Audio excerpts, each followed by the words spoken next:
Hai chun sagavas for Gad Mila Fighter Goody Longfort, Páirc and Phiarsaigh Glennon brothers Gabacht, agus with the soul Gomor la Cluiche Phiarsaigh idir Bhla Clia agus Maigh Eo I Craobh Chomórtas na Mionúr orathe ag Electric Ireland. Beagachla helagun gun díomh chomá leis sin ach go dísa dírómideisteach Bhla Clia agus Maigh Eo agus am haunta tá Jarlath Burns Jarlath curtha chonachta a gun in Nassóirí chuig a lion turdum de muinte fan gluhisa. Well, be an Jima Walla Clear or Kyle Shade, Clear Canis Lane and Shula, Ull and Yedin, Kildare and Ye Breshama. And last in lecture is Jock, Gahul, Fiha Hain, Coolini. So I mean, Corha Kesta, Heart, Aaron, Hossinch, a soy in you, Gomishi, the Gable, and Yarge, a year, Bidger, Dinner, Ellis of Brescia, Kamad, the Gosbidger and Jane Cushion, Anu and you. Agus Maigh Eo Maigh Eo and son. Maigh Eo sin fachtas a bhí có Craobh Chomórtas chunta chaileidir chachlaithe ach nóir bagádáibh ag gluthe lechanis chunachta, gluthe canis chunachta, bhuadar iad son. Be siad land a bhainine inmh? Well, scoreil siad cúig chúil in jeden sligi agus an sin win siad in jeden galliva. So bhí couple of trial wai haku agus Jarlath hanig siad go mai has an dach riil sin. Then canéliach a furfa in you agus big gal go me clihintach in you. Just rud a wine on Rachor in you. Paul Falloon, Janice Rachor the gun the ard waha. Ligi shed and cliha golarai on Tamar fad agus a sin golava inta simul. Gurmaga Jar well Hamid Sulish and Rachor Eshkent Hamid Sul Kinte le Maigh Eo agus Bhla Clia Eshkent agus Solador Midaig on Gluthe Trí Chéile to Snowmid leis na Forne.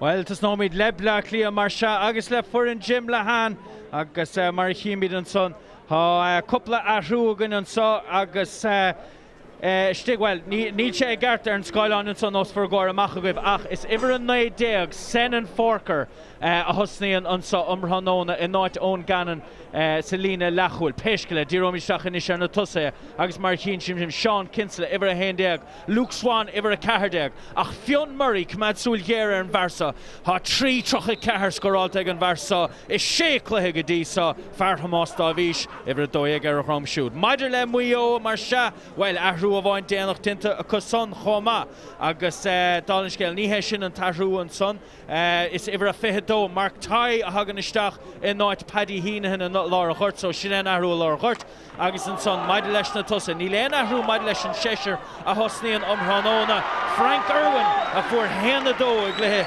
Canis Craobh Chomórtas chonachta agus Beffer a súil le Tréan Hospantas agus Díon Chuiblint idir a héin agus Conor Tyrrell ó Bhla Clia.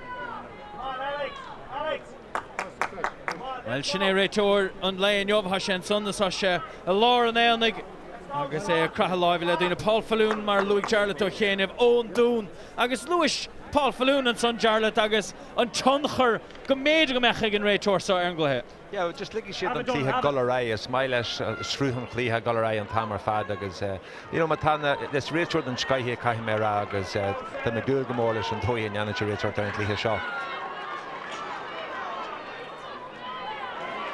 Raig leis sin imirt mar seo buaite ag Bhla Clia agus siad son na bheith anionsaí go luaga má agus feall Leroyd an son an tarn na Prab agus dianta go maith an son ag Mark Tai ibre fehedó a chrom siúd Mark Tai ó Chiad Chomáin a hosníon umhranón na náit Paddy Heenahan agus mar Lewis an son ó Chéanamh Ahrúbhain de Bhla Clia chomá sen an forker Ever Naidig ar from shoot o Chuslán an Chnocha Gandout Club HÉireann Kilkenny ha sé siúd a tusnú in áit ón Gannon Nis Maigh Eo ar nónsaí luaga más Comra sí seo Seochuin Lán Chulaí Bhla Clia na Crumma agus feall ar siúd agus well Eden Henry is toil me tach chas an son ar Oran Farrell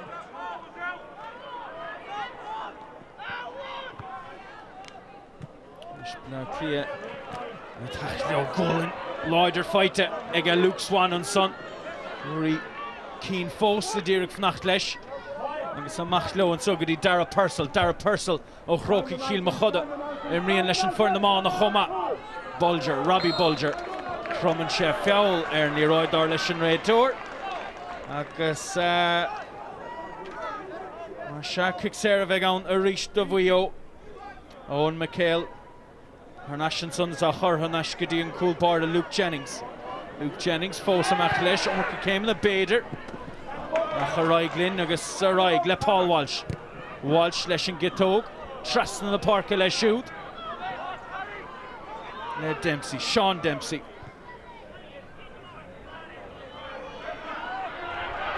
Cosgrove, captain the Fornet, Craobh leis. Má sé fósa meach leis, sciornan Lee Roydwig. Egan Neomad Cinúnach agus Dinta Goman son ag an gúl báire. Hugh O'Sullivan a ball an the caide gine cusa Cosgrove. Yeah, tús nervhí seach an dair an coupling man cóg technical a gent acu an darna prab agus Cineal Laver an Líhra Jawariach. Rud a symbol na Kieran Maile a scóir a gá chuil ní sa Cluiche Ceannais in iad na gaile with a sesin na géirí gitan ní stivna agus níos fada a hiúil ón chúlan sin sin symbol. Would Fadden son a dro Fagan, Dara Fagan, och chuan Taribh. Agus ó Gilrain a dúrg stop a chur le siút, dinta go maithe Gilrain. Mar se Harnash leis. Sláimhe, Ceannaisiil. Agus Cailton son ag a Robbie Bulger. Dinta go maith ag a Mark Tighe. Maigh Eo is an bhrit ón saoi, Tighe a ríist. Echa chun cín. Stig Ton Lawn to Sathairn Walsh. Tain siad go dtí Mailet, Kieran Mailet. Sean Senan Forker. Áth Cliath mad súil siút. Forker, dinta go maigh Forker ach fós. Iireachtain sa scór. Agus an ceann dhéal hasí feite go Mailet. Kieran Mailet in chéad scór mar se. Omhranóna feite. Ag a fear Chaslan an Bharrig. Agus an oberjantan sin le Galtí Morrison díreach sa chuinean seála sin G Halabú a rinne sé an tosíonn sin Robbie Bulger.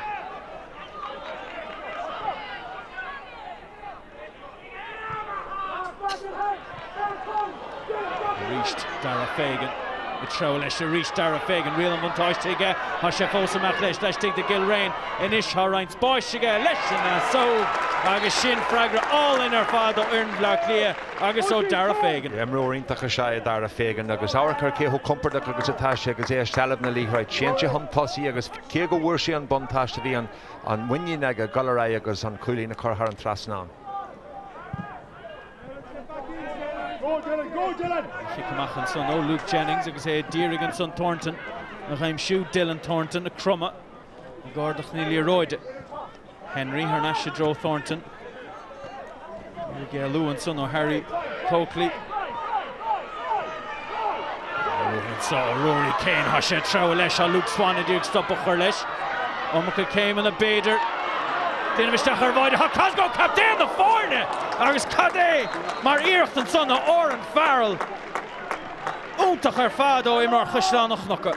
Yeah, well, bhí an ruthar janta ag cín agus híl me héan díreach ag ganan agus híl me héan díreach ag an fínse seach ar ceartó beidir an líhraid a fásil ar as go ddíróirí cínan sin rinn cín anobar an sin gulham tosí bí tú ar beidir go iompar sé bhhaíochtach mar a scrálligan an réiteúir leis an clíthe golará ach well be díama orthú na bhuair siad an cúlan sin mar Cosgrove sé sin na gulham tosí go maith captain na Foirne Ceannasaí nádartha sé. Well, Oran Farrell Fear Chaslanach nocha stigan son Irmin na Carnoige Dubla Cliath gimmert in Night Ben Milst an Lán Cholavian na gimmert dóibh go hundúil ach gortú across the siúd agus mu de féchan ar níirecht son ó Ethan Henry agus scór fight ige siúd an kicked out the cuaig. Yeah, agus fuair sé cin in iad na gaillimhe sa Cluiche Ceannais connacht tamai agus trí cinú nimmer just bra leis gulham tosaí agus an dúhlan na hort don rasúra. Is cinnte gúil siad a tuairtúilán de Bla Cliath omhranóna curtha chonachta gan in Nassóirí chuig a lion. Anna bhuair fad aige Maigh Eo gluthe Ceannais chonachta gan in an gaiilí chéad ceann buit go 2014. Bla Cliath na chuine son cé go módar gach cluthe sa chomórtas Kirklach agus gan dátan cluthe le Ceannaise greibh chomórtas lein chailedar an cluthe cinúnach son Gwynachil dar a tréis an breise chomá. We're going to do fair hand. We're on the Sula Shinach feet. Let me kill Dara Sulish and the Hospontas are Fadwa. Eshkila Maigh Eo nun say reach le Paul Walsh Casa Tyrrell Dirk stop a Churlesh Cassin shed Tyrrell Lashtig Lasma Shachwinnerita Dishal Agus Barta Senanga Ega Paul Walsh Agus Kadeh Marhus Oh Chorhe Chonachta Well, gcónaí bhí cuatha ceiste ar chosin tháilte Cliath go leis deas a Cluiche Ceathrú agus siad isteach rá chúil agus bhí hin cúlí níos a Cluiche Ceannais níodan Kildara agus áracha hiasci agus a bhí sé do Paulháil scoilhan tosaí an seo agus cidmhór daoine díreach a géirí dhí Halabú agus cheol sé isteas an anga có foras a sin agus bhí sin iontasasta héana dó in éon chúilín. Tús úntach ar fad ó BEO sé nómat mé héana dó fáitecha agus gurdí seo peisceil gamrán feiceúin ó hosathe Lá Cliath seochuin Luke Swan a titim chun talún nídin chéadú an Hranóna dí halbhú úntach dinta ag tacathe BEO nuair san an lá cholaí ó sin tuní tachan cín. Is sin le cholaí ar chlé Gilrain dat chutha le siúd áfach dinta go maith ag dara fégan agus feileann son ar Sean Kinsella. Leabhar nótaí a maithaigh an réiteoireann so bháin ná beag ann nach beidir tic ach cumad míad súil ar péisceile. Just an dóíar chaith sé an cosisteach díreach ag an Jeruin sin bhí siúta an seareach agus an ceart an sin ag Paul Falún le chuir steas leor.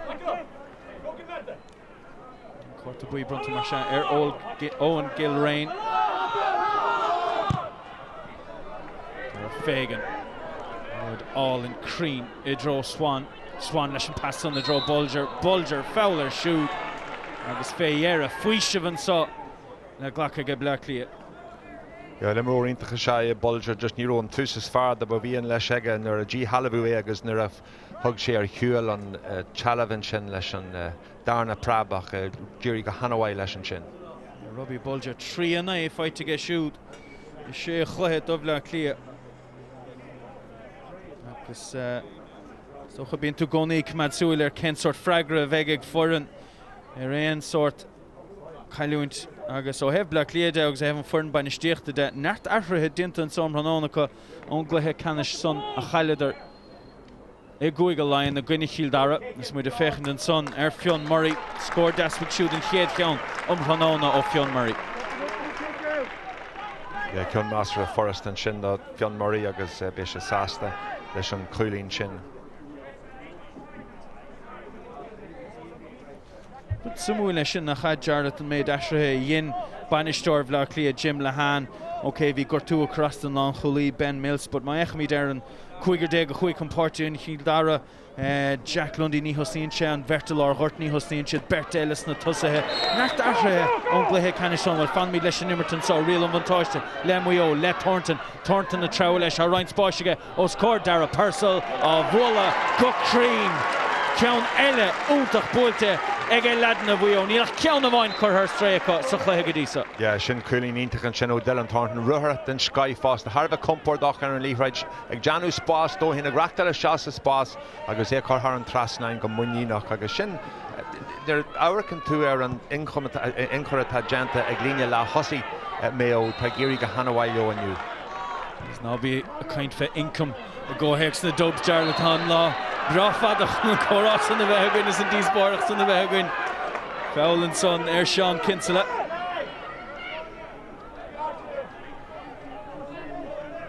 Come on! Ar Purcell an Hogan son. Cóir mar dasan sa Illar a Hurt. Spásin is ige Rogers, Alex Rogers a crumma. Alex Rogers has spás ige dírigan ceann na chur nasóg a charnas leis a dro fégan leis an gitóg agus fanasí sin leis digní dhénig an tosta búilte agus dinta go maithe ige Luke Jennings survived do BEO.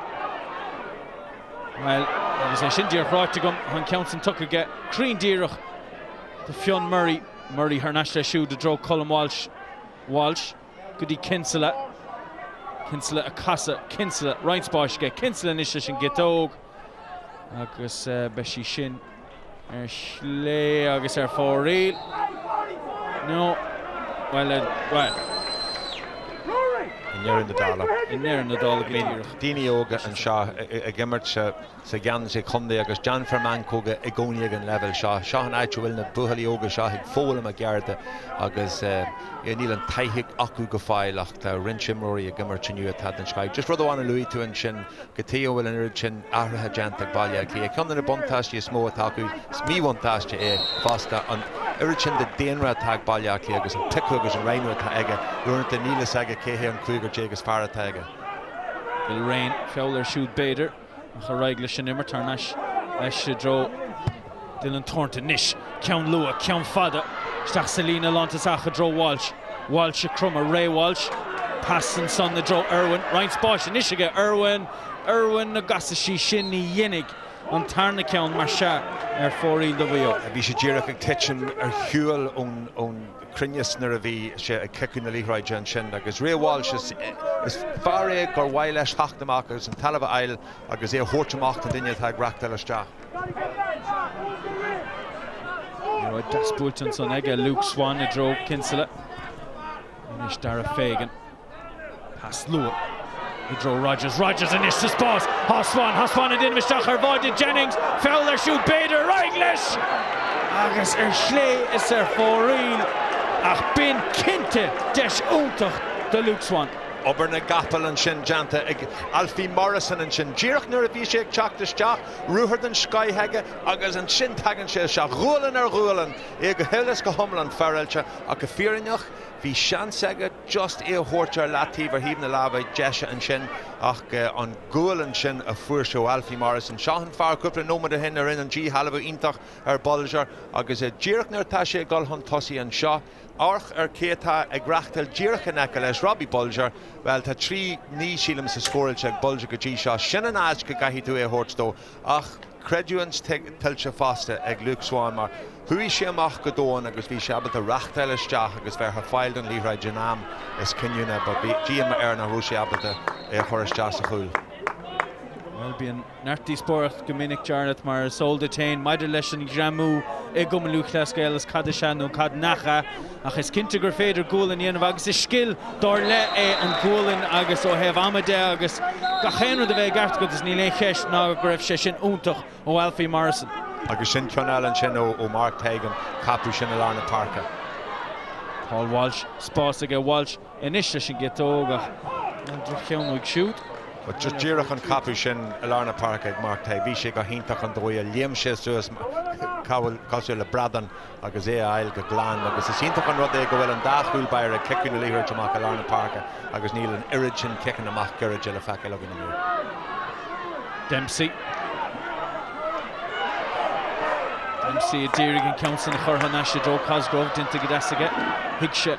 Nor of Moran Sposh again, Nish Harnash, Draw Henry, Ethan Henry, a male avoider, Posagas is Stach, a male avoider, Kasha Fighter, Egem Weo, and Tussa Bulta, Schley, Harnish Harnash, Agus is Stoilem, Gubbe Ethan Henry, a reach to Vion, avoid Snang. Sheila May on Lar Park with her Valash Gullashah, Leha Mora Marsha, Sachreed Marcus, and Goni Kahitu and Power Vahugat, with Tambua Gull a Hitchin at the Valak.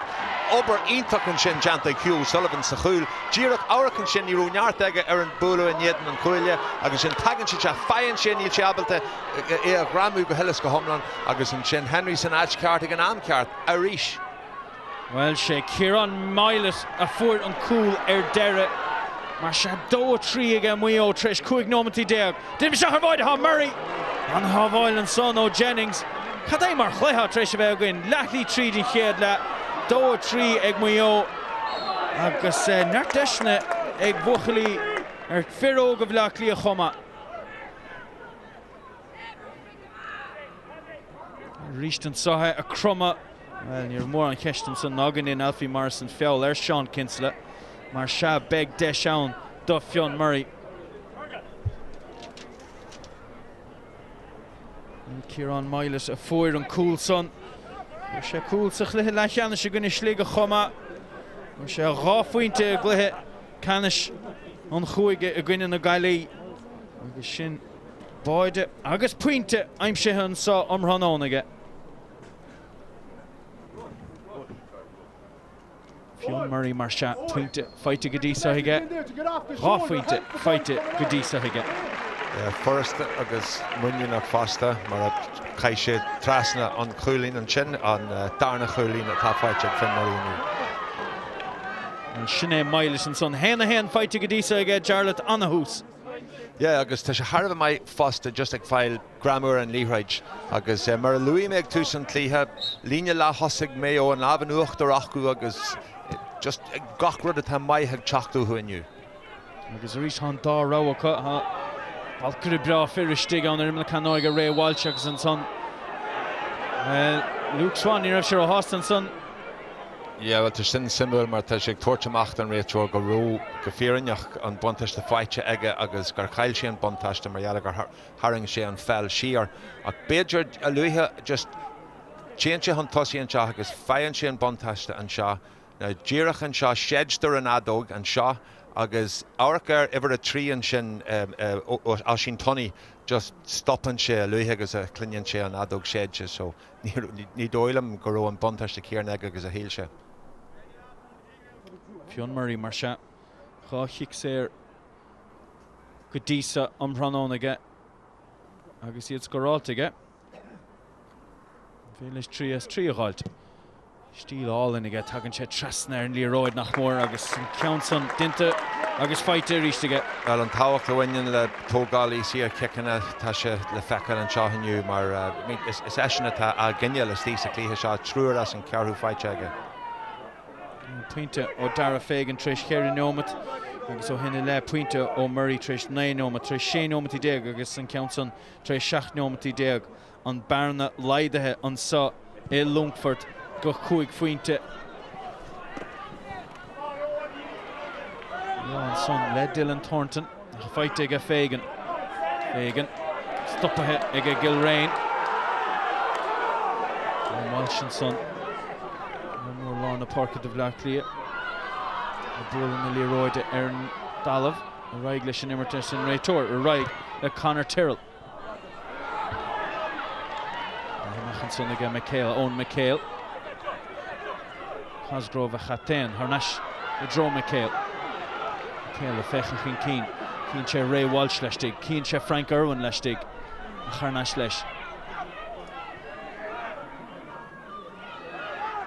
Tai i ddírig an ceann a hóis agus Mailis aimséige feall ar Mailis agus háláfa gur dé sréasúnta siimplí é seo de Irwin nó de Henry. Just áhar a ríise sílam sa gur bé an cosa golisteach go dain searach a ríise tá gceis an sin agus an ceartaigh an réiteoirna níl sagam sílam sa héan go bhfuil sen an fórcar faragach leis an réiteach an sin a go gcónaí caithí an réiteoir a ardí díú ar hailteach na nimróí agus an ceartaigh an siorceic sin a thuirtá Maigh Eo. An sin scór an son ó Frank Irwin agus an chéad cheann fighte ag siúd am Ranóna. Rós ó chéanamh héana dó a fuair sé siúd a gluthe Canis Craobh chomórtas chonachta agus an báid a fuair sé bin ó kick éirice fíor chinúnach inis Ryan spáis a ríistige Irwin agus an nómarcha spáisige Irwin agus sin an chéad scór ón imirt de Frank Irwin am Ranóna. Tá siad sa céadáid go dtí an líhraid an tamar fad Maigh Eo. Just áhar seo Janan siad tínos mhór ar an bhancóg sin ar an cúlbair Hugh Sullivan leis an kickamach garage an sin agus beidir go Becky Maigh ach calamach díreach a lána Páirc an tam seo. Dó cuaig ag Maigh Eo, ceir faointe go Bheith Cliath. Farspur de 6 pointe acu tríis 5 nómat. Ríist in Rory Maigh Eo lán de ruair Owen McHale a bhí úntaach ó chéanamh a chur stop le ionsaí Maigh Eo inis é héin ar an ionsaí ach garthamach an son aige Oran Farrell lán chulaí Bheith Cliath. Ríist fiú a lua bhí Jarlath a caint finna an aimseir an sa agus na cníocha bheith úntaach tá roinnt ná pe gae a hán sa am Ranóna Tá sé le Maigh Eo sa chéad le ach a ríist Stoilm an rud gur féidir á chomá ná éonúir go déanann líróid isteach a dro lína lantasach Maigh Eo fanan sé istigh mar hen sé isteach a dro lína lantasach Bheith Cliath tagann sé amach fé mar dhéanann son. McHale a fecha chun cín a ríist. Pass an sa I drone captain Aidan Cosgrove. Hospás aige. Dúir sé fé scór hain ní dhéanamh, chuireann sé Ceannais. I dro Irwin leis an iarracht. Sin scór. Even ar fad ó Frank Irwin. Agus sin tríchín as I chéile ó Frank Irwin I gáineomat. Go fíorneach tá siad ag deanú cap Maigh as chosint baile clia mar Louis Magic tusna an clíhan seo, cuatha ceist ar an cosint seo agus in Frank Irwin ag immert go hanahai. Is sin an duine a hógan na kicking na Erica fásta agus tá kids war classanna ag Frank Irwin. Imóid an scaithe tán.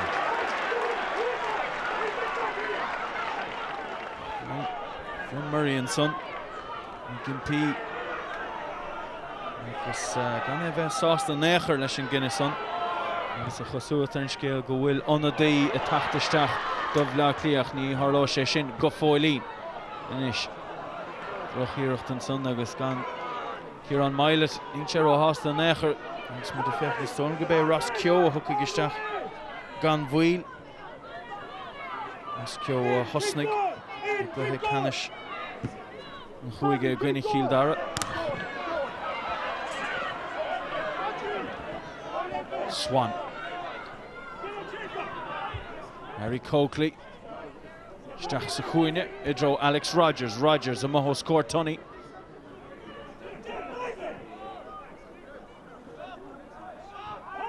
Fine a tastáil ó Bhla Cliath.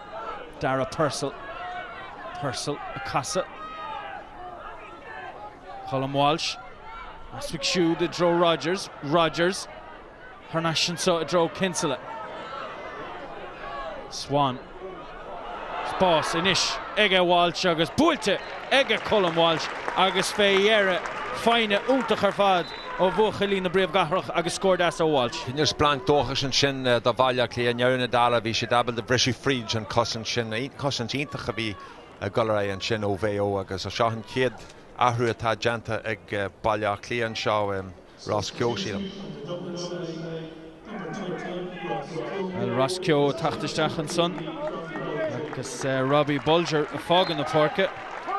Agus ní ó hásta atá Robbie Bulger bocht agus well, rís mar Lewis a couple Leroy trist dolisteach agus amach lo chotap agus a chuigisteach so Rudan ar bhain na hán na feiban ar fad aige Bhla Cliath an puinte son aimsethe ag Fionn Murray fear chumástáh bhí sin chéad cheann ó nimmert ó Fionn Murray. Yeah, beidir an timúir is fearr teag Bhaile Cliath is nó beidir an timúir is mó atá ag gobar ar dóibh ar an clár scór aniu. But bíonn seo gach cheann an dhé chéile agus ní letar thuach an dá chuil.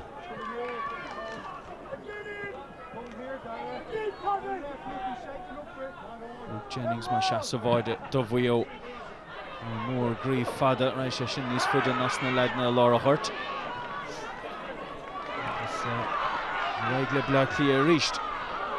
Gobert níos fearr le coppla nómad an nuas. Spás in isige Purcell. Purcell treo leis, casan sé leis stig de Henry. Agus an ceann son well. Yes, ar fórí lach Bhla Cliath gimmert níos fearr le tamlína nos Jarlath. Be an GMR who maialar an iarach sin hu ar stréo dar a Purcell una croki kilma coda but yeah tá siad sacrithe níos mó as jas a clíhan is agus I mean an darna clíach an darna cúlach a haire fuair Maigh Eo áil go helas go homlan a bhí sé níl an irid sin atarthú ach be an GMR Bhaile Cliath leis an dói an jahi an dá chúil sin isteach. Chuimhlint idir Harry Coakley ó Bhaile Bóden na bhéana agus Ethan Henry ó BEO agus ó Gael BEO agus tinta go maith a ríiste a Luke Jennings is léir bhfuil plan A, plan B agus plan C ag a cúil báire BEO Dinigi Darúd fós le tacht Craobh Peile fé fithe sé sin a gon díomh níos déanaí idir Bhla Cliath agus Firógan o Gailí. Agus gan dáut an dhéag son. Mid tar leis na Mionúr beg cíl darógan o Gailí bhain. Agus rís cadé mar dheir seachtainna de sport agus de chumanú chlas gael TG ceathar de gluthe ar fad a gin díomh idir Peile na Man. Agus Craobh chomórtais Mionúr. Agus fé fithe. Trach fasan son. Garhamach ag Rory Keane.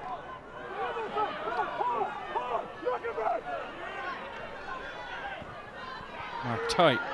Moho score Colin Walsh. Into the desk again Colin Walsh. And this are Darren son V Desh. Ega Ross Ceathrú near Irish Lesh and counts in the Gordach.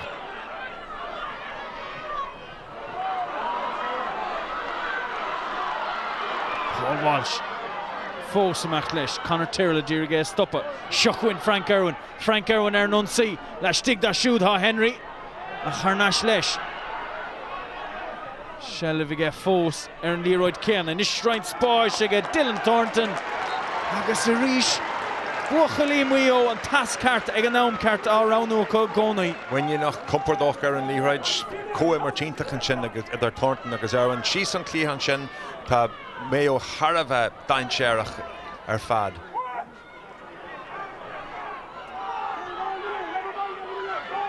Mach tappa go Hugh O'Sullivan survived the Áth Cliath.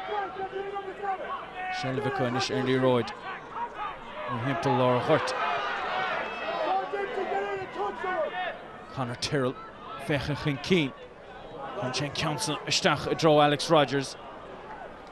Well, I don't know, train near Alex Rogers. Road gone a very raw green.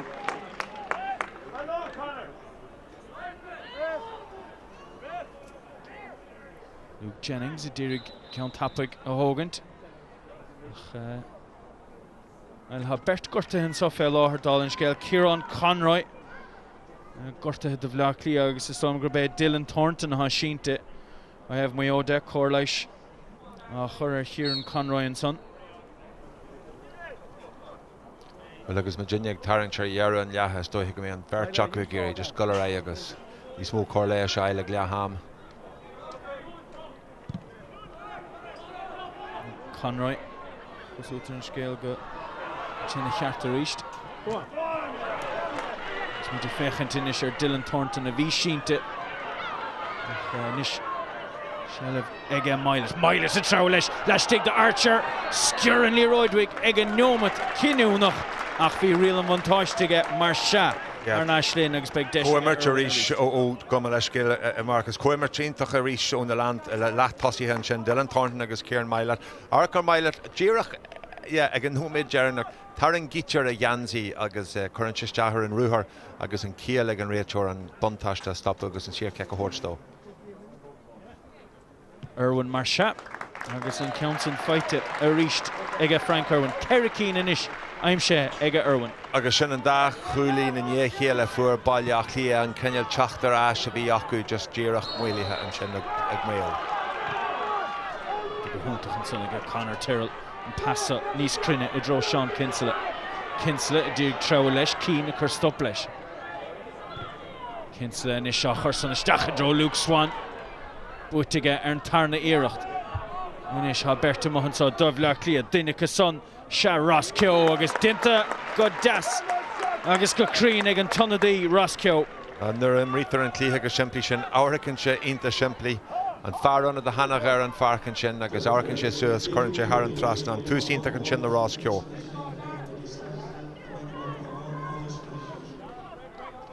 Well, no to Vaughan down Cuita Vivek and Glennon saw ag Lahama the work and Phiarsaigh Glennon brothers.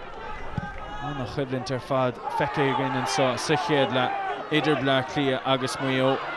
Curragh Chonachta again in Nassori, Cuiga Lion. Buntáiste, the Chach Buinte, ag Maigh Eo ag Lahama, ag an Buinte saw.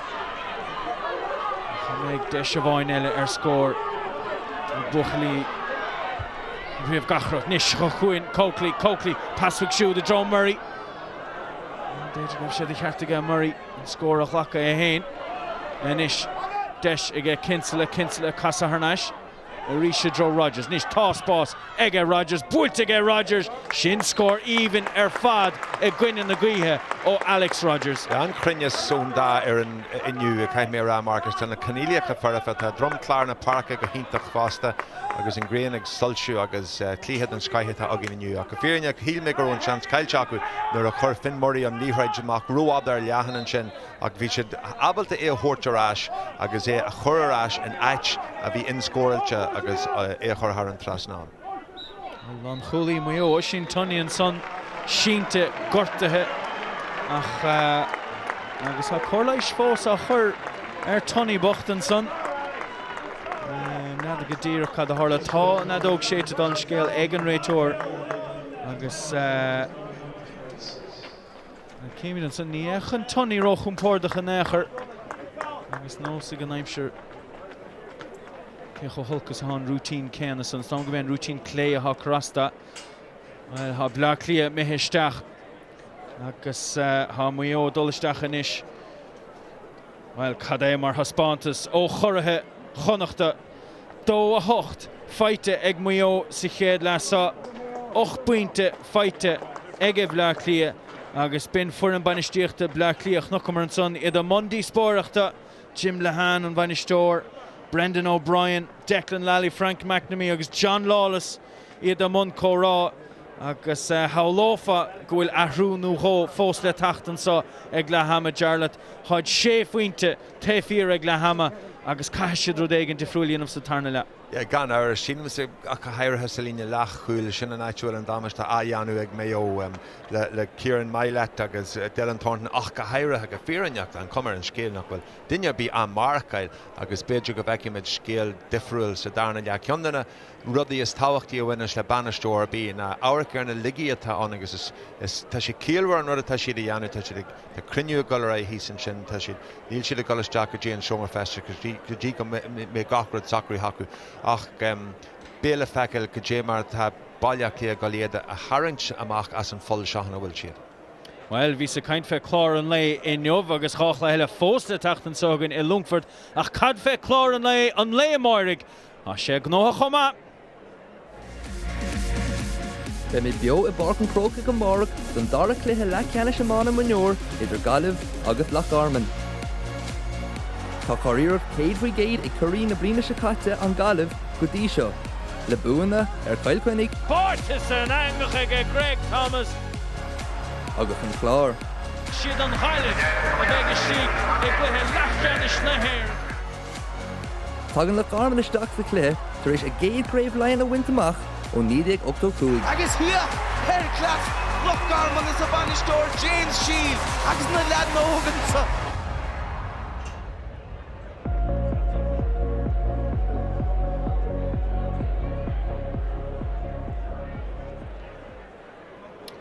Well, Maraduras lá mór fós roin an sa Longfort agus lá mór roin a máir a chomá. Craobh Mionúr Electric Ireland on na héanach le Gaillimh go gine Lochgarman an son Ciarí go gine tíróin Corc go gine muoinechan beag an dáchlathe an dal an scéal tgcar.ie agus chomáile sin Craobh Peile airgrid fé fé Corc go gine tíróin an chluthe leachcheannis eile leis sé sin ann óna cuichan na car raig. Well, na slúite takeisteach sa Umbranóna agus iad well bhuiineadar cinte tainmh an chéad le seo agus rointas na scór na cinúnacha ón chéad le chéanna. Anna hús ar fad ó Maigh Eo Ciaran Mailet scórhuigh siú tris 3 nómad. Ní cheatúirt de Áth Cliath hánadar ar neis dara fégan ach an son héan na héan do Maigh Eo leis stig de nómad amháin. Agus a ríist chóscilúil feile seo mar tríoch ó Fáil Walsh ó Chaisleán an Bharraig. Beag go deis an éair a bhí ag Hugh O'Sullivan an son máisteachta cá lár a ghart chomá. Anna Chomháil ó Dylan Thornton agus an son scór even ó Dylan Thornton. Bin tris 9 nómad agus an son bhí beidir leo leis an scór sa bhfuil sé an posta tháinig sé amach agus mailes a bhí a feitheamh cad é mar chéad le ó mailes céanna. Tá sé go hintach gus in gachrad a tá deanta aige tá sé tiontútis tá sé ina Craobh Sparne ag Baile Cliath. Tá sé gachaid go fíoraneach agus tá sé inta deachar a Baile Cliath rud a bhí a dheanú leis agus mar luí mé just díreach i rihan Cliath agus ag túsan Cliath fásta tá sé de gúilgas an leis ar Baile Cliath rud a gheanú fan cosint mar just níl sé féimniú mar is ceartaniu tá sé go tuairta bhád ag spáis de hosaitheoirí Maigh Eo an cumar an scéal gur féidir le Maigh Eo reachtail frid ar a chunlan héan agus ganíon rasúra nó ganíon búlú agus well an dáchúil sin hanig sé as sin. Honnig bla Cluiche Ceathrú sa Cluiche. Biogar bioga dro Darren chéad le son scór maho Ross Keogh an tonadí Ceannais Alex Rogers agus túra sé sin splánk dóchastóibh ná duine ag le hama mar tá isacha má imríonn siad go crín go limróí maithacha gur féadló scór ná gháilt ach caiise siad a bheith go gaiise siad a bheith crín ó hebh na tusa de caiise siad a bheith níos town agus caiise siad súil níos géireach mad thosa a BEO. Gachúir hanig siad arás bhí Maigh Eo abal le cúpla cúlí na caiithú ar an trasna an díreach leis an araswar a dheanú ar sé cúlíní nó seach cúlíní adarthú. Rud amháin tá tugad fadeara agam sa marca. Se gcóínar tá tú cabhar ar leithidí bhaile clia agus an conspóid de gcóí a bhíon na Gallery agus Alanston Mother leis an caiiteachas sa tá an nó hí banisteocht agus coacha le dance na scolanna. So tá tú gabhar amach caiid bhfuil an chiad Jack McCaffrey eile nó an Brian Fenton an bhfuil Kieran Kilkenny nó Cormac Costello lehéid de sin móí go fearneach ní ecem duine bí hí san sin inniu atá aon dul leis na himróí sin atá i Gulfríd sinniu go fearneach beidir Finn Murray beidir Luke Swan ach ní ecem sa duine bí a hocu leis beidir an blian se hagí nó cúpla blian ina dhé sin a aite eil ar iireann lia. Well, nósa an aimsir ach agus há tarna le fós le tach gan dátan sa Longfort idir bhla Cliath agus Maigh Eo Phiarsaigh de ché faointe fós ag Maigh Eo agus mid a súil leis an tarna le son agus mar a deirem beag an tarna le son a gcuindíomh gan bhil agus chomáile sin thachlathe eile gcuindíomh omthranóna agus an dáchlathe son le fáilt chomá ar tgcar.ie fós le tach Craobh Peile fé an Cluiche Ceannais son idir bhla Cliath agus Gaiileh agus an son an Cluiche Derrig féhéire an trío Cluiche omthranóna ó Longfort beag cíldara a gcuin i gcuine Gaiileh i Cluiche Ceathrú Ceannais na Mionúr mar a deirem idir cíldara agus Gaiileh. Well, beag an tarna le a gcuindíomh gan bhil ach tógamid brise garid inis.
Fáilte roimh Harnash an sa go dtí Longfort agus cíimiid an son anna dí eile stig de bhla Cluiche sin é Ryan O'Dwyer a sé siúd treis tachtasteach cíimiid céá treis an gorta rágant in isise gán second ó rá agus dara fégan a há treis an gorta rágan fégan na fuair scór lua róhin sa chluthe ach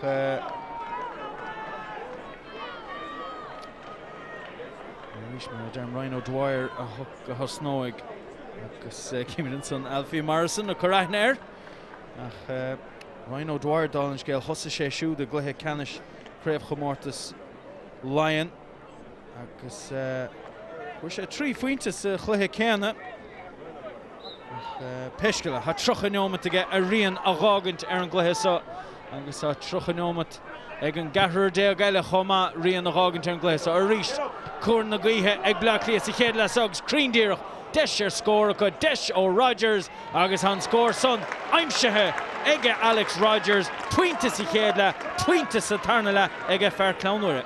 Céad scór an darna leatha bíonn sé gcónaí táhachtach agus suntas agus an banisteoir sa siomra festas a rá gógaí amach agus fá an céad scór agus an sin béle feiceil agus tóirte sin muinín do Bhaile Cliath. Agus rís mar bhís rá mátá gaí an sa agus tá gaí ann is le Blach Cliath bheise sa tarna le agus an chéad líróid a bhí aá dhéanamh de riireacht é a chur i dro Luke Swan. Balcar é fir an son an irman na Carno agus anna chuivann didir a héin agus Oisín Tunney lán cholí Maigh Eo. Agus simúla róhin há Owen McHale hir an son dálann scéal a cmadsúil ar Luke Swan. Sin nach rú a bháin há feice go agus mé dírig Tunney a dheiscint. Agus mar bhí gortú across the Tunney ag deir an chéad le son.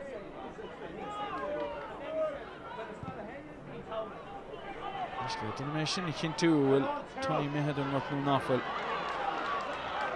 Agus mu de féchant ar Maigh Eo ar Walsh. Dírig an ceann san a chur isteach a dro Ray Walsh ach garthamach aige Oran Farrell a chur stop leis an sí son.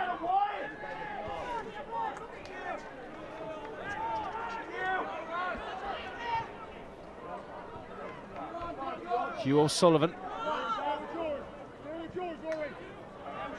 agus há sé sin inis cinnte dálann scéal Níl Oisín Tunney an sod an tarna le agus sé Rory Maran a thosnaíonn sa tarna le do Maigh Eo ríist batlam Owen McHale eiscint hir an son a cmadsúil ar Luke Swan agus bhór son. Is tosaí é Rory Maran fuair sé gá chuúlaí an iad na Gaillimhe. Agus go dainn há sé gimmertin san sa lína letasach agus dar a tursal a cmadsúil ar siúd agus dá bhór son mar deir McHale a hir a cmadsúil ar Luke Swan agus a Dylan Thornton methe Harnash chomá a cmad. The cmadsúil fíor héir ar Swan agus leitli a dírig ceann na chur in a show. Garthamach acu agus garthamach aige Owen McHale. Snuckamar sa chéad le bhfuil an Phiarsaigh lán de rúthar a sé fósa trá leis a sé methe leis stigarí seochuin Henry a Henry in isimach leis a Coakley dírig stop a chur leis ní féad leis seochuin Henry! Is an angach ag Henry a thosa sé sin ar fad ó Owen McHale an lán chulaí. Well, caithid ar thosaí an glúiseach sin díreach a lárna cosanta ruúthar den scaithe Owen McHale agus bhí sé de cíal aige iarthórt ar aige G Henry agus ní dóilim go bhfuil duine bí abalta srí na chuineal ar Henry fuair sé sé chuúlaí níos a Cluiche Ceannais connachta agus inis an cúil sin fáite aige agus bhí sé díreach an aice leis an cúil sin a fuair a maiile fásta sa céad le imór den scaithe tá an agus sin an freigar as fear atá ag Maigh Eo do heachtarás Bhaile Cliath bhí an dhéthach a tharla ag tús an darna leatha seo agus an cumar an scéal in isc bhfuil sé go bheith ionta Jack ar Maigh Eo a tharú sa Cluiche seo. Agus rí sin éon buntáiste imróir do chaidán Owen McHale a bheith agat sa lína lán chúil há sé go maith ábalta imirta má ó scór Luke Swan ach an son han scilige, han luasaige ri leis an líróid agus feichan dain séir agus contúirta bhí gceiste sin sa seochuin Maran le rein spáis ach mar in a ball in the caide yes is for real ach sin an tornadaí an son Rory Maran agus an líróid in chéadú an Hranóna. Ja, na Arcan sé Sathairn nach beidir feici sé go bhhaid ní smó spáis agan mar a híl sé bharcas agus thiontaí sé bhí an tám aige le né thiontu a rís agus díreach just bhí sé titim san áit mícheart ar a chuirt na rinse an íocht a chur an trasnán. David O'Dowd ó chuala a tachtasteach an son náid Harry Coakley agus a tachtasteach do BEO chomá tá Paddy Heenan a sé siúd a tachtasteach a náid Ray Walsh.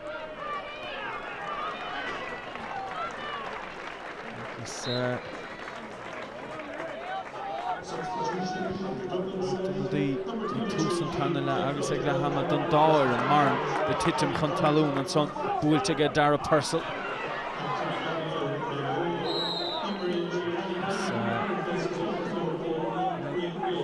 Fin Murray a fuair sé ceic sílam. Kinsella Deargan Council na Hogan Gatapic.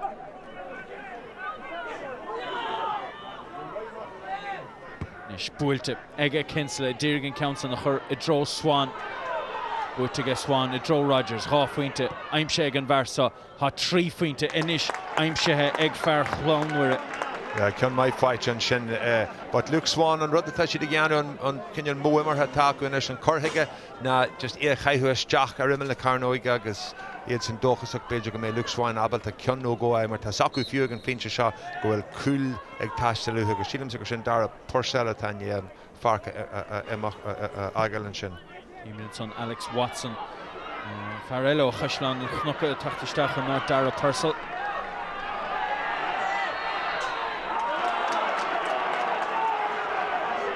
Górach an sin go an siar ceic fight aige. Swan a rís feire sin mar immertó McHale. Ní a bheith cheart an éachraige an Council na bhuachan bhí sé taobh hir do Luke Swan ach luas den chéad scaig an bharsa.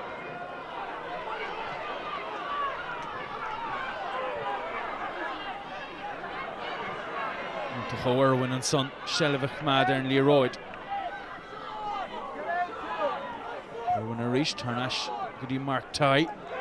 Ethan Henry a fuair an cúl do BEO ó chéanamh.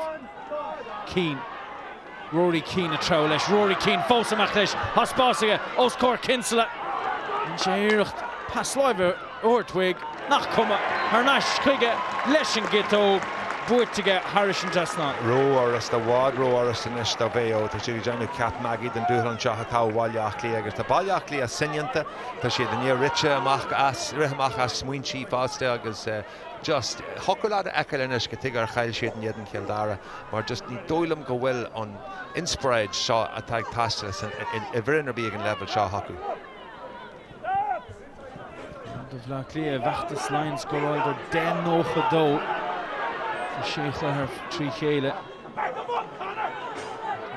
Dána do a gine fuair an chomá le Maigh Eo agus mar a féidir Luke Swan scór má fightige siúd. Cooling mai ma current siad an éhir Strategy Swan san áit ceart sa dói ceart tá seans acu go joca leis cúil na coppla cúilí ní eile. An dói bhfuil sé tarlaí just hit an hóté caiithús deach agus iad sin an dóchas beidir go ngeanní sé rud igen leis ní dóilm gur tactic waithe sin. Agus ní léon rud níos measa mar lántasach agus ní róidí á bhla de seo ach gan éon dearbh bheile ó caithe tú íireacht agus crinnes agus a bheith cliste leis an íróid han tú choristeach. Sinna mar tá sínta forest in a concentóí. Cécho mór san fear. Gol hart cosú le beacha hart ar a pot mala just but had tú cinse go bhfuil siad a gola a chaithús deach ar imime le carnóige well sin an áit is fearr do concentóí a bheith. Sean Kinsella i Deargan Council na choristeach I dro Luke Swan agus sin sampla úntach den líróid a bhí á luagam. Ní bheithas an líróid a choristeach a dro Swan mar a bhfuil sé cliste mar a bhfuil sé crín agus inis Tighe a trá leis Omachcha céimena anta go maith ag Kieran Conroy agus Bla Cliath an síle Senan Forker pas láimhe I dro Conor Tyrrell le macht leis a stig da siúd han tannadaí Ryan O'Dwyer nis gúlinn fightige a cha sé fós a trá leis Ryan spáisige déanamh isteach ar bhaide Jennings pass agus a raig leis an immert a raig le Luke Jennings gan éon foul an éair san réiteoir agus an obair a ríis ó chosantóirí BEO. Yeah, Reece, just rin siad an rud is far, just near lig siad an Cluiche tarla, bhí sé inta cosú le Cluiche ach ní arna siad é agus anis tá ahrúideanta ag Maigh Eo. John Grady a tachtaisteach an náid Ciarán Miles. Miles a bhí úntaach sa chéad leach a treis bheith anna hiúin Sathairn le agus gan éon leis gan éair Thomás Morley banistóir Maigh Eo athrú mar sin íanamh in aineoin an tunchar bhí ag Miles sa chéad le. Mionúr a goilínta sorm go bhfuil Maigh a gimmart na hílme go I héan agus thornton na cúnáscú go hanahhaid sa chéad le ach níor bhaile a swinú go síle go le clíthe binte aige Tá Seán Kilsile ar hiúil fasta ó bhaile Cliath. Agus an dí de bla Cliath chomá Luke Curran a tachtaisteach an son a náid Kinsile.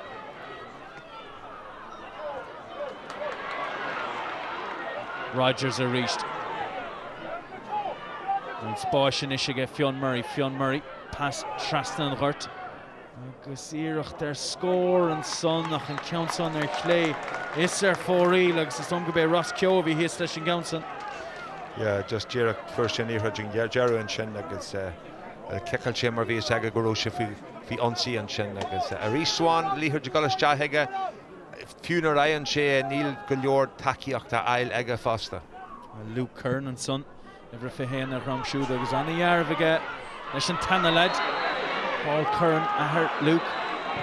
Báit a dinner fannam líanta I ngansaí iver a cúig bhla Cliath a bhí mar léach ag Tomás dá bhís chomá in eisgurt bhla Cliath.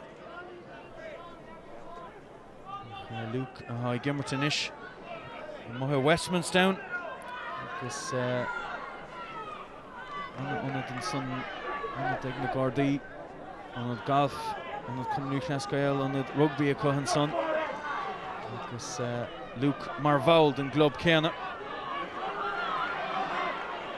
Is bla Cliath an sí le Forker fósa trá leis. An níróid se caiilte tá. Dínta go maithan son ag John Grady ní teach istigh le cúpla neomad. But sampla maihan sin den aspa tactic agus mín sé tag baile Áth Cliath. Is sé de gimmart go chéanarach, ní sé de gimmart mar hÉireann neu cosú le Maigh Eo a tá cúnáscú le chéile go hana héafachtach agus just sin sampla de fásta. Imróí ag fáin le líthráide agus gulachan tosí leo héan gan a bheith cúnáscú nó a gimmart le chéile agus be angéim a orthú mar jalar an taispan seániu. Agus chomá leis sin Jarlath bhí mar caint féin na cníalacha ó chéanamh agus ce hálinn is a háin lásá ach tá gae ann agus a rís snuc mar éonúir gur féidir le líróidí a chuiristeach I dro Alex Rogers I dro Luke Swan is féile iad a gháilt ach mar a duggan siad na líróidí luasan tá siad a rihisteach sa trácht tá siad a rihisteach a neartcurt hÉireann son ag Maigh Eo agus Maigh Eo brásásta muile chur leis an immert agus go dainn an immert chéanna a stop.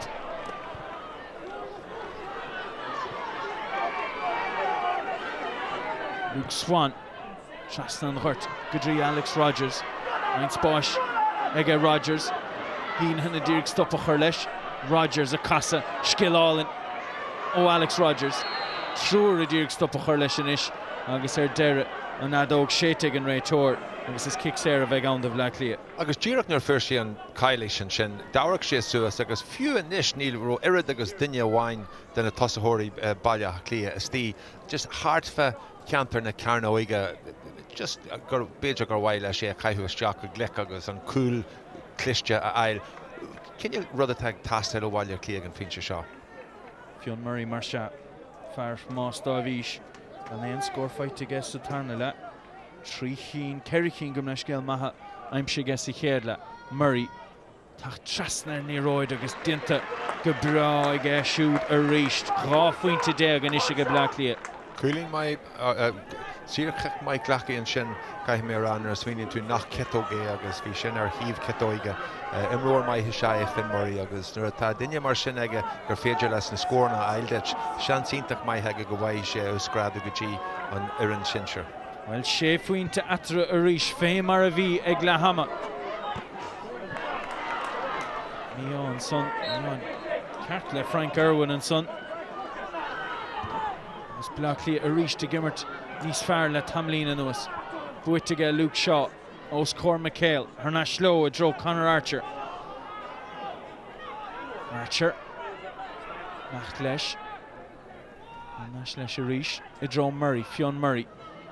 Sean Dempsey dúig stop a chuir leis agus dinta go maithaige Dempsey ar an géad iirecht. Ach ar an tarna iirecht, thar leis le Fionn Murray agus sin scór even ó Fionn Murray. Ja, sin tin splank doch as táin ag bailile í héan beidir agus sláán san dói a bhfuil siad gimmar tá sé abalta scóranna a ail, ruir a Harabh talachta imróí te gimmar sem asna dasíthe agus díireach nuair má táid a caint tá ahrú eile genta ag Maigh Eo stíim go Alfie Morrison ar hiúil. Kieran Boland is stoil me tachtsteach an son a náit Alfie Morrison. Agus cúig nómatí déag nó mar sin fácas a tarna lesa. Neart am a fósaige Bla Cliath ach Tomás Morley an son banistóir BEO isige. Well obervad dinta ag ar an siúd le dahad a cúig nómatí nós nó mar sin. An chicamach an son ó Jennings. Henry heimse geach ní rairig le Martin an son Rory Martin an Counson na gáilt. Mar Shellev ag Alex Watson. Tócaige.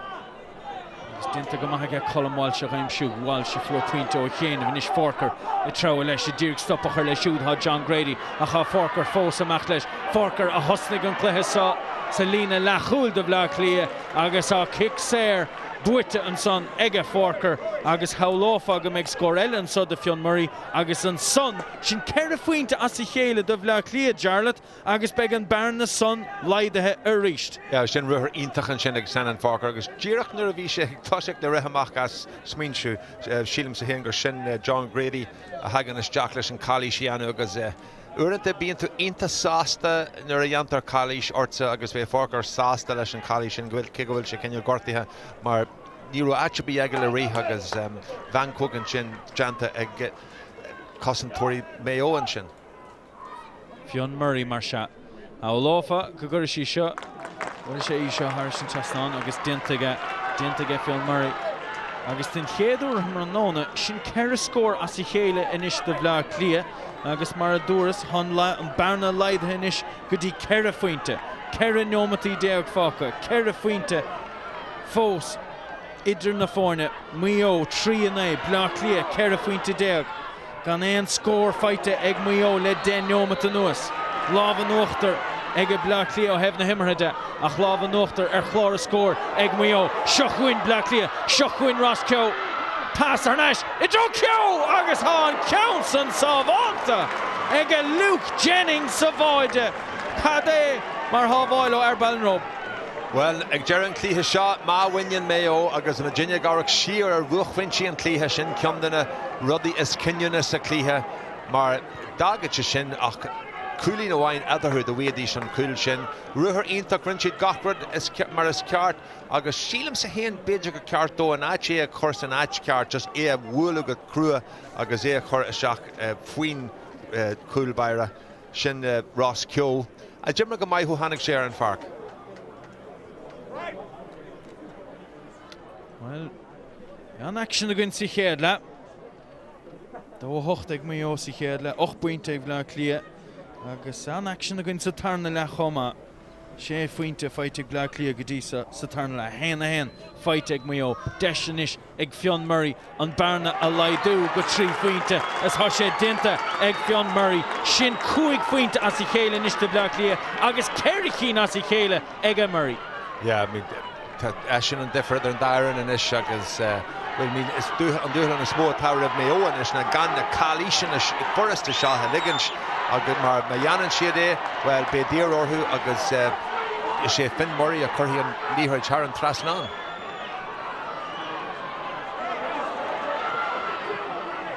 Is at an cluiche é fé láthar nach chaid Jarlath mar ó hebh Tomás Morley banistóir BEO de be sé bra sásta le chlár a scór ach ní bheith sé chásásta leis an immert ach seo chuine treo leis a Rory Keane fótaige!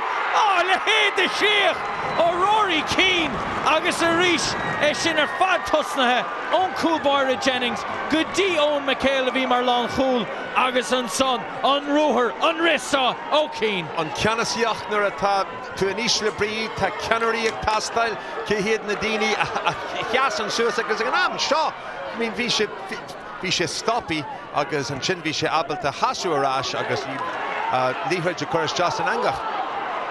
And Harden Counson fight it again. Ryan O'Dwyer, Curnshen Counson, a draw. Swan, a Casa, Harnash, Shuchwin Fos Black Clia, Le Luke Curran, Vola son, Agus Vola, Idrina Posti. He's Henry soon to sure all to go point of on ach ní Evan more cool agus Luke Curran lesson pointe. Fragra intach sin Buachalla Clia. Ach, I mean Bedinia kind Rory Keen agus an ruher intach sin a riche Girach Fridge Cossins Buachalla Clia ag an amas tawachti don Clia Bejer nor a vi Buachalla Clia nye wat Coolini and Yedin Chéile a Chorla Chéile agus an cummer and scale goro on Faraswar intach Shaw habi ag Maigh Eo ag Glaham a Gulliver Stoppy agus an shin Horace Jackson and got cooled and sky had Rory Keane. Arta bui Dalin Scale, Brunta and Son, Chul Baird, BEO, Buite, Stig, Emil Avoid, Ega Swan, Harnash, Hasha Fighter, Nash and Soiga Swan, Swan and Dierig, Squealish and Royd, Irene Shadera, a Shinachor and Son, Agus is Stoilem, Gobe Murray of Youn, Ha Pointed Deer fight, Luke Murray, Ha Hand in his fight, Ega Luke Curran, Gumalesh Gale, Luke Curran, O Westminstown. Skillina Inta Soccer and Shin, Luke Swan, Eg Janu, and Damas Testi and Shin Ernawalav. Agus well, Himori is the premiership of our Sathairn and Craobh Shin. There's meaning to an Irid Cossentori a V an Linia do BEO.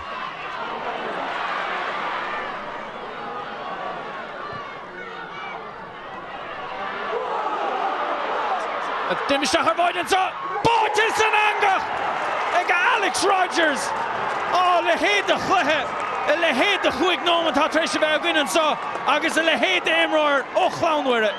Ní acha mé shot ag shot fiú J numero hin ar a bhí siad just ag cur Coolín and Coolín agus an shot ga chúil díreach an chéile agus sílam sa hin ar a fuú Rory Keane an Coolín tak sin go raibh ras Richard Buachalla Clia ach a níis nar a áracan tú caithfeid bhfuil an clíthe seo ag Galní BEO a sogad sin Alex Rogers cool intach an sin uí agus caithfeid bhfuil an clíthe seo ag Gullah Chréicne.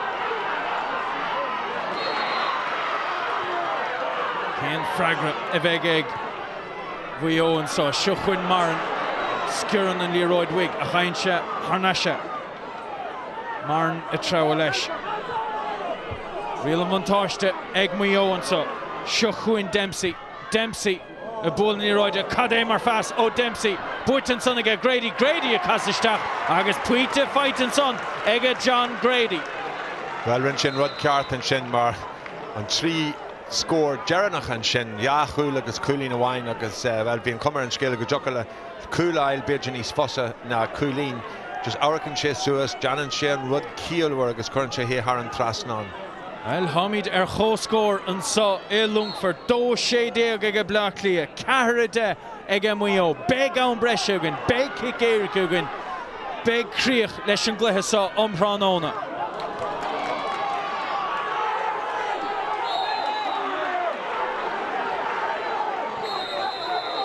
Spontas a reached Darú na ledna ní sóige ná mar a bhí riamh ag grád na Mionúr fé 7 mbliana déag dí se háidsa Anna Spontas an dá ar an dá fanéal mar ha neart an dí takeisteach don dá ar an Dempsey Casa Harnash Sean Dempsey Tyrrell Lucker stop leis Paul Walsh Maurice Connor Tyrrell agus Garhamachan son nach fós ag Grady a fór scór ó chéanamh do BEO Dírigan Counson nach chuiristeach do Thornton nach Garhamach agus ní den chéadú Ranóna ag Forker seo chuin Forker a réist Forker trabhal leis foul ar Forker agus testóid Wigan Counson a thugam go tappaig nach Harnashlin agus Howlóin go méid an tríú corta buí Ranóna gin inis. Well, another smót had Jantic Buachalla Clia and a bheitha beidir a géirí gin the scéal a chur leis an Hachtarás seo na Rúsid ab the baggertí BEO a Whalú go hana wai mar an Dylan Thornton the Kieran Milet or Huel James ar man cógé sin agus Luke Swan to Sheshan ag Janu and Ober anish Sathairn and yeah. Sin trí chorta buí inis brunta ar Imróí ó BEO an cúbar Luke Jennings an Longchulaí ar Schlé Aidan Cosgrove agus Owen Gilrain Choma Black Clia Nunsi le Murray Ryan Sposh again Murray Costa Shishin Hashi Ord Hashi Green ha Black Clia Mehachan Keen left Fionn Murray An is fiú me go deargad bailach lí agus Péidir gur sin licht na himmartha héan Finn Murray leis an urid scór na tá fáite aige. Hanháin ón na sír kickanna ach ón immert fiúnar a bhí bailach lí an ísle brí eisian an duine a haring si ará siad sa clíthe leis héan Finn Murray áirc amach dó. Brisin sé seo Drommarn, Hamarn na duine se Harváid O'Sullivan! Le héad a chluthe cúig báide agus de buinte ag Maigh Eo agus Blá Cliath díreach méach an cín haid a gáfuinte te fi ríist. Well, an bhfuil casú ar bí eile sa clíthe seo. Well, tá sé Jackar a credbhail go jocail Oran Farrell mancúg mar sinna dheanú ach go rint a tarla hí sé seo ag an level seo. But Rory Moran bhfuil an dói ar ghlach sé an cúil sin bhí se go hintach agus go fíornach ag an am sin bhí mé allam héan cearciló caiithis seo ar an trasnan é, pínse arachas fituínta sásta leis é chur ar an trasnan, cinní sé go híise le agus níor thug sé seansar bíd an cúlbair Hugh Sullivan. Trí fuinte is fihead ag Blá Cliath, cúig fuinte is fihead ag Maigh Eo, rá fuinte atra, cúig nómad fáca.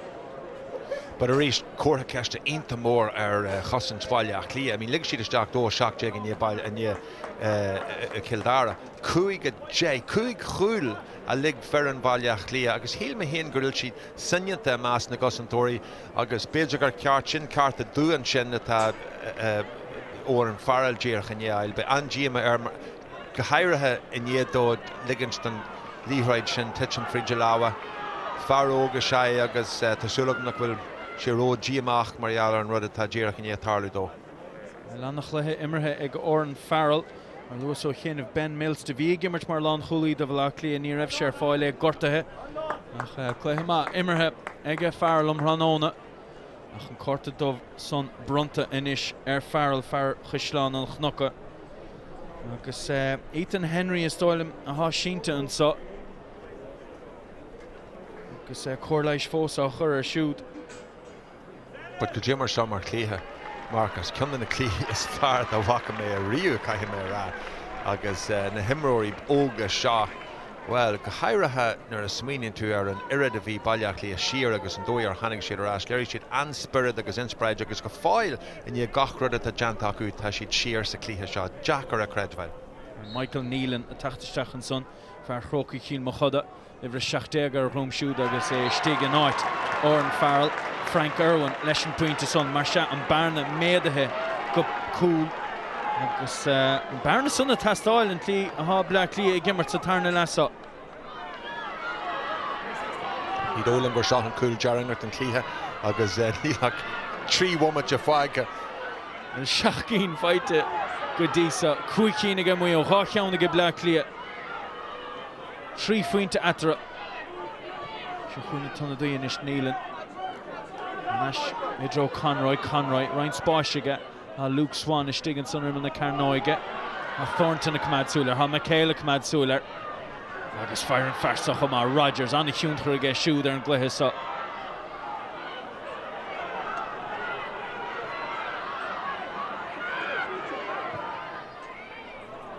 Spáisiige Conroy. Ceart héana Crú agus dhéin ach dinta go maigh Paddy Heenan na tháinig trasna ar an iirecht son agus hálófag an inig Fionn Murray iirecht an ceansa a chur Harrison trasnán. Well, léargus maithe haisman sin ó Finn Murray just idir ealú a Harla agus bhí sé géirí ag clownas Jackatí Luke Swan agus beidir go raibh mar beidir go bhfuil a sacúin is gohfuil cúlaigh tastalúthu.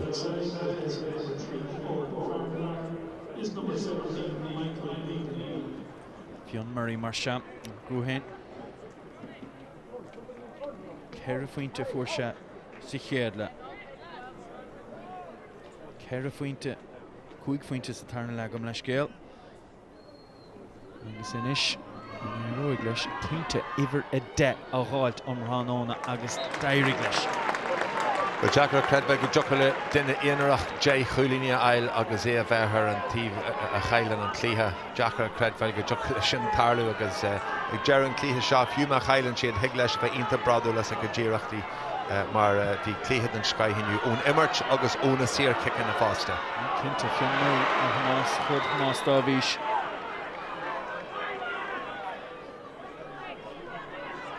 Hínehan do BEO. Watson a stop a chur leis. Hínehan Agus sin go má Frank Irwin nach aim siú an son. Agus bra Kielver an son ó Frank Irwin. Faréis de cúig neom at am chúite bhagain. Nástrite an sa fós dubh le Cliath. Agus níl sé buite fós ag Maigh Eo. Maran spás ag Maran a casa leis an nasóg. Ach sléas ar fóríl.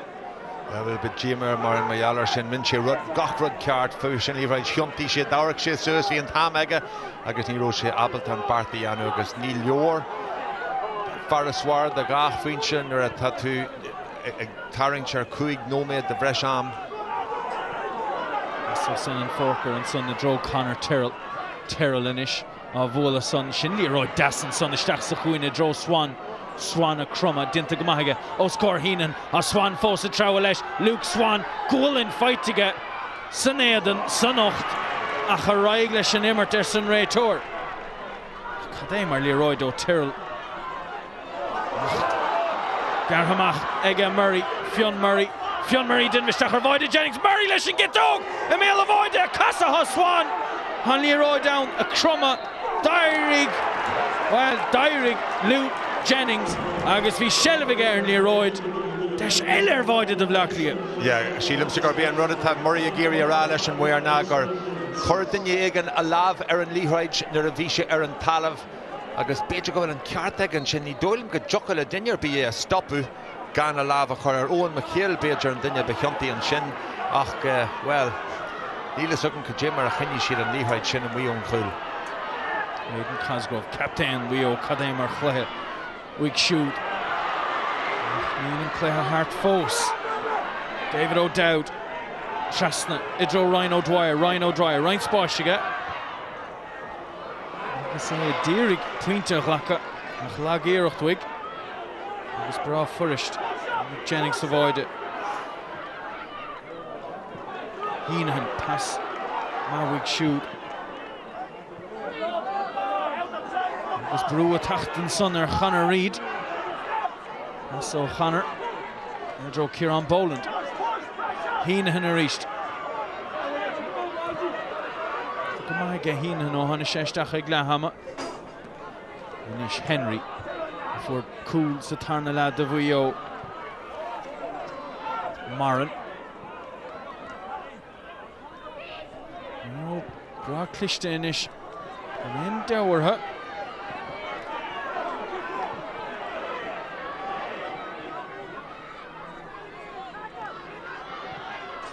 Michel histeach agus a tuairt fé scór an son bhí Thornton agus sin scór inspiráideach ó Dylan Thornton treis feine úntach os na Buachalla ógá Maigh Eo. Ja, an Jacob mór an ó Thornton in iad dó the kid íntacha beheige agus an istán cúlatar hu a ríis ach an bhfuil casú eile sa clíthe seo tá cúlan is ag tasú a bháil Cliath agus féin siad tíar kickisteach. Seascadó neomat go le mithe an sa i Longfort a gá neomat go le fáca. No, sílam sa héan go gaithí sé just é chaithú isteach ar imime le carnóige agus bheith ag smúnú go jigle Luke Swan mirailt de chinne le an a dheanú leis mar bhí tionach ar ionta mór ag Swan sa darna leas seo caiithimé ra bhí taispantars den scaithaige. Hughes a tachtasteach an son de Maigh Eo an náit Ethan Henry Anna Immerto Henry a Lorghart. Ras Ritcha ach oberjanta. Luke Curran mar se hen fightige ó hána séisteach. Trí faointe idir na fórne. Henry or Curran go heiscéal. Luke Curran leis an gitóg builtige agus an puinte fighte ige Luke Curran héna dó fighte ag an tunnadaí. Ja, in dhearna dara Jense Haran Trasna agus inis. Nóméad go léifá agus a clíthe agus cúlag tastal ó bháil Cliath. Well, ní bhhailm sa airgid ar chur ar aon den a fearne ag an féinse seo. Jennings. Dachtan san aga agus is aga gúil sé ar chorta buí. Bhór áma bheilt is ní hastíim go hiile áma bheilt. An bhhailn son ó Owen Gilrain. Agus Maigh Eo ar nunsaí a ríis le Conor Reid. Conor Reid amach leis a far son mar chadaíocht ó Senan Forker agus tastíon ó Senan in líróid sanna a bhfuil go tapig agus éiríonn leis. Bla Cliath nún sí, Kieran Conroy nún sí. Ha sé fós a cut le Walsh, Colin Walsh. Fear Laucan a chursan amach go dtí Fionn Murray déanam isteach ar bhaide. Ha sé cut nail bhaide. Ha sé fós ann. Ag Murray agus deire airóig le Maigh Eo an council a gháilt. Murray ítha Maigh Eo an sin, ítha Maigh Eo, híl me go raibh ar a leiad a tír ceictil se aige. Trocha second fáca ag Maigh Eo. Cluiche Ceathrú Ceannais Mionúr na hÉireann orthe ag Electric Ireland. An airóig le corthe chonachta an cluiche sábhuachant ha mar na trá leis báide feite ge siút Sathairn le Harnash I dro Thornton ceann mór Griard ó Dylan Thornton sléas is fóríl ach is cuma. Tá sé humáile scór é chur ar fóríl an rud a bhasta jocoladianú an sin é chur isteach láha an cúlbaire tá lítin si ní an líhir de chumach go scopi gastanis. Tror feite ag imróí Maigh Eo ó na bainisteoir Harnash live lads. Agus ceann eile tapig tóca an sonnaige David O'Dowd ó chuala.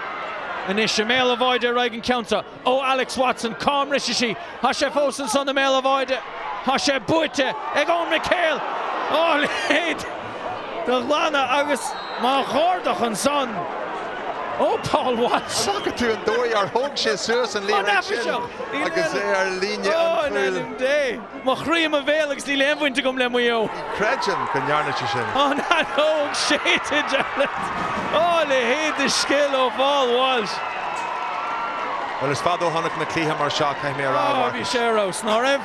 Bhí sé gá híntaach agus thuig leis an dá ar a bheith inta bradúil mar dhearar go iirithí aniu agus well tháinig mé gach sciile ag pastal se clíthe agus bhí sé inta glán agus bhí sé ag díú an ard ar an fel Jarafach onsaíthach golhan tosaí an tamar fad. Fiú an Jarra na dála in san nóid Jarranach nuair a jocuile le Maigh Eo just an talamh a chineal ar an líthraidé pásail hart agus fannach leis an adó Gary níú siad sásta lei sin agus thuí siad ar leis an scór ail agus clíthe ítach ga ar an ítach agus bé an mar bhaile clí thug siad gacrad a bhí agrainniu. Luke Jennings and son Boydor Maigh Eo agus well sin Lee Tolan Jennings I treslú leis agus cadé mar haspántas ó Luke Jennings chuma.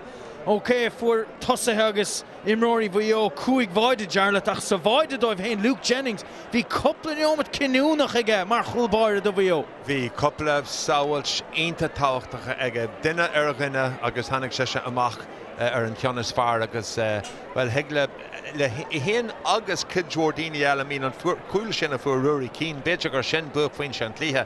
Ní acha mé leheadíú sin a grachtail díreach fríd chosins bhaile a clia agus an cúil sin a ail díreach in iad ó baile clia cúil daga chéna ail agus léchgra móra ón dá híomh inniu nuair áracann siad tíar an clíthe seo agus higló ar fad a bheith bradúil ba dhé peilgéalach an bua teoir inniu gan áras Marcus. Cíimiid an son bainisteoir Bla Cliath Jim Lahan. Ó beagtí máir imróí Bla Cliath ní leon cheist an éair fé sin nach is féidir le Bla Cliath bheith fear like leadna ógiad sa rís Jarlath séimhlíon na deag seachthlíon na deag díos is féidir le a bheith fear bhródúil a socht gachéan ha tilte chun sa Sathairn le go háir anna haspántas bhá cíimiid an son unscór Derek chuige dó dhéag ige Maigh Eo dó an néideag ige Bla Cliath cuirithe chuige lion agus beag brise crí ann do Bla Cliath cinnte ach ó hebh chorthe chonachta de is iad son a bheith ceiliúra ní le cheist an éair fé sin omthránána. Well, tá an bainisteoir buachach Tomás Morley híos fuin agus há Mac Dara ina haunta siúd. Mac Dara. Marcus the workers. Tomás, how's the heart after that? My heart has been tested already in the Connacht Championship, so this was just another one of them. I don't even know what to make of that game. I can't remember some of it. We were 10 points up and we went 1 point down and then we went 3 points up again. So look, I'm just proud of the lads. I think they've shown that they can do this when in fact, they're not comfortable with the lead. They don't seem to be able to protect the lead so well. When they're down, they really show, and I think some of them, and they were out on their feet. It's a hot day today, and they were out on their feet, but they really showed it in the last couple of minutes. So I'm really proud of them. I noticed that from the start, every chance you got, you ran at them, you took on their defence. Had you looked at them playing, was that a deliberate tactic? Well, we played twice against them this year already. I suppose that's the benefit of challenge matches, but To be honest, some of our play was to try and get the ball in early into the full forward line, but then we saw that it was up the middle that they were a little bit in lax, and then they saw that from us as well, so they ran at us, and that's where the goals came from. So look at one of them games that I think you have to sit down and analyse it before you'll actually know what's actually happened and who won it and where the major things was. But our goalkeeper at the end there definitely saved us twice, and really good defending. Few injuries, a few fellas dehydrated, but really happy. Looking at your goals, the ones that I can recollect, there was so many of them in it. One of them was a rebound where he did very well. He just tipped it in. So again, if you caught it, he was probably smothered. Yeah, exactly. And there, Kieran White is a nice poacher, that's what he does. He's very good at that. We had worked a lot on getting the ball in early, high, and then the breaks coming in off it. And one of them works, and that's good. But I think it wasn't really a true reflection of the actual game. I think Dublin were more in it in the first half than they had. They had 11 chances and they scored 8 times. So they were much more efficient than we were. We just have one of our things is that we can't just finish teams. We've got some lovely footballers, but sometimes they don't finish it for us. But you did finish it today, so well done to Moss, and best of luck in the semi-final. Well, is Kinte Gurkrich nieder Ranona an Cluiche son nach Cadémar Sketamini Vigwin Sathairn la. Well, Shushgale an Cluiche, Craobh Vigwin Sicher la Ciaun. O Fall Walsh Cadémar Shreichan sa Páirc Gachéine Súil Garech sé Traslan Boide a Cluiche Ishel agus dro an posta dasan hÉireann Mailet leis an tarna Boide agus an son an tarna lag anna hachtan a fadó bhlag lí an pointe son ó Alex Rogers ag tús an tarna la agus tócha Jarlath mar bhí sé rán son an mianach a bhí ag Maigh Eo agus an clíon ar áidir na baidí a gháilt ag na nómatí cinúnach chuidir stop le shrub le clia éonúr go raibh momentum acu. Ja, ag an level seán nuair a tatú ag gabhar go stratéiseach ar caitheadú ar chumdaí a gol tatú a géirí beidir rudaigh na eicilins na himróí seo beidir a bheith abalta Coupling ó trúr nó cearthar den himróí seo golar ag go dtí an uireann sin se.